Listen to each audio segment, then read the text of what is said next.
The wealthiest kingdom in the ancient world ran on African gold, and the scholars who proved it were told their jobs depended on never publishing that conclusion. At the turn of the 20th century, a journalist named Richard Nicklin Hall was appointed official curator of Great Zimbabwe, one of the most extraordinary architectural complexes ever raised on African soil. His job, as sanctioned by the British South Africa Company under Cecil Rhodes, was not to study the site. It was to unmake it, to dig out and discard every layer of African material culture that proved who built it, and to search beneath for evidence of Phoenicians, of Arabs, of anyone who was not African. He found nothing, but in the process, he destroyed an irreplaceable stratigraphic record that archaeologists are still mourning over a century later. What Hall was trying to erase connects directly to one of the oldest commercial mysteries in the ancient record, a kingdom called Ophir, the source of the gold that made Solomon, king of Israel, the wealthiest documented monarch of the ancient Near East. Historians have spent 2 centuries placing Ophir in Arabia, in India, in southern Spain. They placed it everywhere except where the evidence has consistently pointed. Sub-Saharan Africa. Begin with what has already been confirmed, and work outward from there. In the Eretz Israel Museum in Tel Aviv, there is a fragment of broken pottery, a fired clay shard no larger than a hand, dated to the 8th century BCE. Scratched into its surface in ancient Hebrew are the words, "Gold of Ophir for Beth Horon, 30 shekels." This is the Tel Qasile Ostracon. It is the only surviving secular, non-biblical epigraphic record that confirms Ophir was a real geographical location, a named trading partner from which gold moved through Israelite commercial channels. Not a legend, not a theological metaphor, a quantity of gold with a destination and a price. 30 shekels, a measured weight, a destination, a source. The Ostracon does not settle every argument. This remains debated among scholars, but it does something more dangerous than certainty. It proves there was a real commercial place behind the name. Ophir was valuable enough to be recorded as an identity attached to gold itself. Not just gold, gold of Ophir, a brand of origin, a place name turned into a guarantee of wealth. And the metallurgical investigation of ancient gold artifacts, still an active frontier of archaeological science, has begun to produce fingerprints. Gold carries isotopic and trace element signatures that are geologically unique to specific deposits. Several research teams working across Israeli, South African, and Mozambican sites are now examining whether the gold that moved through Levantine trade corridors matches the chemical signature of the Zimbabwe Plateau deposits. The results are not yet fully published, but the debate, once dismissed as fringe, is now inside peer-reviewed journals. Step away from the inscription and look at the broader landscape of the Indian Ocean at its earliest documented moment. Sometime around 40 to 70 CE, an anonymous Greek merchant familiar with the Red Sea lanes from years of personal travel wrote a navigational manual that historians now call the Periplus of the Erythraean Sea. It is a trader's document, practical, unsentimental, full of compass bearings and commodity lists. It describes the East African coast, which it calls the Azanian coast, as far south as a trading port called Rapta.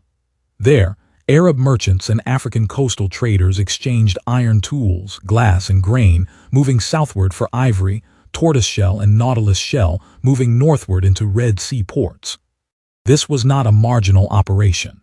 This was a fully articulated, two-directional commercial system, documented in secular mercantile literature, written for practical use by real traders who needed accurate information to make money. By the time the Periplus author set pen to papyrus, this trade had already been running long enough that Arab merchants had established semi-permanent family relationships along the African coast. The infrastructure was mature. The question archaeologists ask when reading the Periplus is not whether this trade existed, it plainly did, but how far back it goes. And the answer, built stratigraphically from excavation sites running down the Mozambican coast, keeps pushing further and further into the past. Around 150 CE, Claudius Ptolemy maps an East African coastal trading town called Rapta in his Geographia, with enough geographic detail to suggest access to active merchant reports. Centuries later, the Arab geographer al-Masudi, writing between 943 and 947 CE in his Meadows of Gold, describes the Zanj coast and the enormous volume of gold and ivory moving through East African ports northward. These are not modern inventions. Ancient and medieval observers knew the Eastern African coast mattered. They may have filtered Africa through their own commercial needs, but their texts preserve a fact colonial history tried to shrink. Africa was known because Africa was valuable. Type the word Ophir in the comments right now if you think this history should have been taught in every school on Earth. In the Vilanculo district of Mozambique, archaeologists from Uppsala University led by Paul Sinclair excavated a site called Chibuene, the southernmost confirmed early Islamic period trading port on the East African coastline. What they found in the lower strata, beneath centuries of accumulated occupation, was not what the old suppressed history model would predict. They found 7th and 8th century CE glass beads, Islamic and Indo-Pacific in origin, sitting directly alongside local Iron Age pottery from an African manufacturing tradition. Imagine them in a tray under excavation light. Tiny beads, blue, green, dull from centuries of burial, still carrying the memory of hands that moved them across water. The sequence was unambiguous. African traders at Chibuene were participating in Indian Ocean commerce at least 3 centuries before the famous Swahili city-states, Kilwa, Mombasa, Malindi, are usually given credit for opening that network. Chibuene was not a recipient of outside commerce. It was a node, a functioning point of entry and exit on a network stretching from the Persian Gulf to the gold-bearing interior of southern Africa. A trading system that mature does not emerge fully formed in one generation. The beads are not proof of every earlier voyage, but they prove the corridor was real, active, and capable of carrying interior African wealth into international exchange. Chibuene was the Hinge. Now move 800 kilometers southwest, across the Limpopo River, to a flat-topped hill in what is now South Africa's Limpopo province. When archaeologists excavated the Royal Burial Hill at Mapungubwe in the early 20th century, they recovered objects that forced a rethinking of the entire timeline of African state formation. Among the finds were gold artifacts unlike anything previously catalogued from sub-Saharan Africa at that depth. A small rhinoceros, a bowl, and a scepter, all crafted by pressing extremely thin sheet gold foil over carved wooden cores. The cores have largely rotted away. What remains is the gold skin, holding the shape of an animal with such precision that the tool marks of the craftspeople who made it are still visible under magnification. The Mapungubwe gold artifacts are now housed at the University of Pretoria. They date to a civilization that flourished between roughly 900 and 1300 CE, at the apex of the overland trade corridor, connecting the Zimbabwe plateau to the Swahili coast. Mapungubwe was a hierarchical, tribute-based state, with a ruling class buried on a high hill above the ordinary dead, extracting, processing, and exporting gold northward, along a route that had been operational in some form for centuries before Mapungubwe rose to prominence. Gold working in southern Africa was not a sudden spark caused by foreigners arriving with civilization packed in their boats. It was a regional tradition, an inland system, a tribute economy connected to routes running outward toward the ocean. The rhinoceros is not a decoration. It is a small golden witness to an African state sitting directly on the corridor between the interior and the sea. Think about what it means to grow up and never be shown this. Think about a child in a classroom in Harare or Johannesburg or Lagos or London or Chicago or Cairo, opening a history textbook and reading about ancient trade, the Silk Road, the spice routes, Phoenician merchants, Roman commerce. The book gives that child the whole shape of the ancient world's economy, drawn with confident lines. And the African interior, the source of the gold that moved through every one of those networks, appears nowhere on the map, not as a footnote, not as a question mark. Nowhere. That child is not reading an incomplete book. They are reading a book that was made incomplete on purpose. The omission is not an oversight. It is the downstream consequence of a policy, institutional, governmental, and financially motivated, to sever African civilizations from their own commercial legacy so thoroughly that the severance would feel natural, would feel like geography, would feel like the way things simply are. That is how erasure works best, not by shouting, by making absence feel normal. Return to Great Zimbabwe and understand the mechanism precisely. In 1871, a German geologist named Karl Mauch arrived at the site and published the theory that the massive stone enclosures, built from granite blocks fitted without mortar across an area of nearly 800 acres, had been constructed by Phoenicians, or by the retinue of the Queen of Sheba. Mauch had spoken with local Shona oral historians who told him directly and clearly that their own ancestors had built it. He chose not to record this as evidence.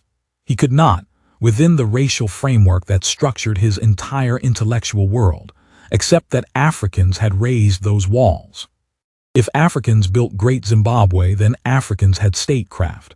If Africans controlled gold, then Africans had economics. If Africans made monuments, then the land was not empty of civilization before conquest. So the story had to be moved, not the stones, the authorship. In 1891, Richard Nicklin Hall tore into the site under BSAC authority, removing an estimated 300 tons of archaeological deposit without documentation, without stratigraphic recording, without any scientific method whatsoever. The layers that would have established the continuous timeline of African occupation, manufacturing, and trade going back to the early Iron Age were gone. In 1905, the British archaeologist David Randall MacIver conducted the first genuinely rigorous excavation and concluded, without qualification, that Great Zimbabwe was built by medieval African peoples. The colonial establishment dismissed him. In 1929, Gertrude Catton Thompson conducted an independent excavation commissioned by the British Association and reached the identical conclusion with stratigraphic and ceramic evidence. The settler press denounced her findings as politically motivated. The colonial government continued operating as though neither excavation had occurred. By the time Ian Smith's Rhodesian government declared unilateral independence in 1965 to preserve white minority rule, the suppression had become codified. The Rhodesian history syllabus formally omitted African authorship of Great Zimbabwe. Researchers were pressured.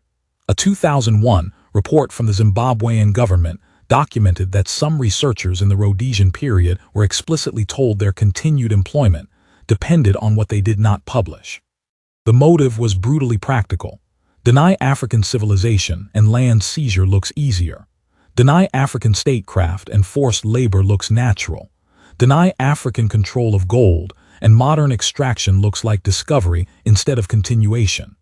The Zimbabwe plateau was being mined by colonial enterprise for the same gold it had produced for more than 1,000 years under African management.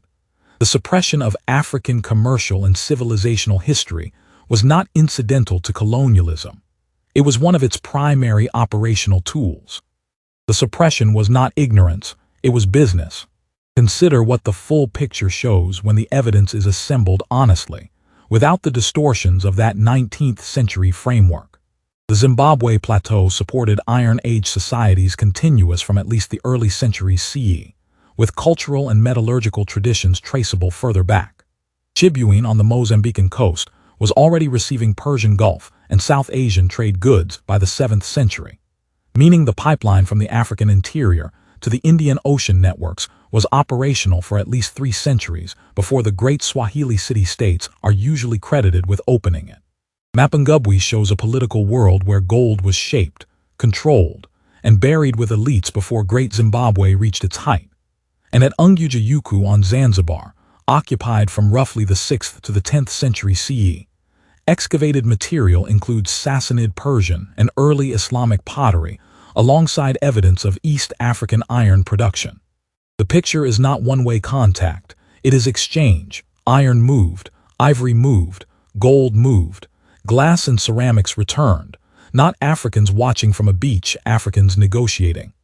Work all of this backward. Run the archaeology against the trade documentation.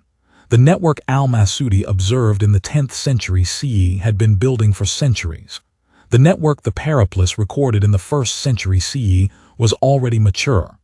The gold reaching Israelite ports in the 10th century BCE. The gold recorded on the Tel Qasile Ostracon as coming from a place called Ophir. was moving through an Indian Ocean corridor that African producers, African traders, and African state institutions had been operating, maintaining, and expanding across an enormous span of time. The ancient world did not simply reach into Africa, it depended on Africa. At Great Zimbabwe, in Masvingo, 8 carved soapstone birds once stood as royal and ritual emblems of the civilization that managed this trade. Their bodies are still and upright. Their beaks are sharp. Their surfaces carry the quiet authority of objects made for a society that understood power as something seen, inherited, and guarded. 2 specimens are now held at the Zimbabwe Museum of Human Sciences in Harare. The rest remain at the National Monument itself. These are not imported symbols. They do not belong to Phoenicia. They do not belong to Arabia. They belong to the Gacomar and Proto-Shona world that controlled the gold-exporting plateau economy, with cultural roots reaching deep into the Iron Age. To carve symbols like that, a society needs specialists. To place them in sacred and political spaces, it needs hierarchy. To sustain a gold economy over centuries, it needs labor systems, roads, authority, and memory. The bird does not show a random village. It shows a civilization with enough internal strength to make its power visible across stone. They are not decorative. They are the signatures of a state that the historical record spent a century pretending did not exist. The soapstone bird does not need rehabilitation. It is exactly what it was when it was carved. It is the record that needed to be corrected, and that correction is now, slowly, irreversibly, underway. The clay fragment in Tel Aviv does not close the case. It opens the route south, and once you follow that route through the beads at Chibuene, the gold rhinoceros at Mapungubwe, the walls of Great Zimbabwe, the iron and imported pottery of Ungujayuku, the old map changes. The center is no longer a palace receiving exotic goods from nowhere. The center is the mine, the furnace, the caravan path, the African ruler deciding what leaves the interior and what returns. The African past was mined twice, first for gold, then for memory. The next time someone says Ophir as if it belonged only to someone else's imagination, remember the broken pottery in Tel Aviv, because that shard does not close the argument. It starts it. Next on Dark Timeline, the Kushite pharaohs who ruled Egypt for a century, and the reason European scholarship spent 200 years drawing them with the wrong face. Subscribe so you don't miss it.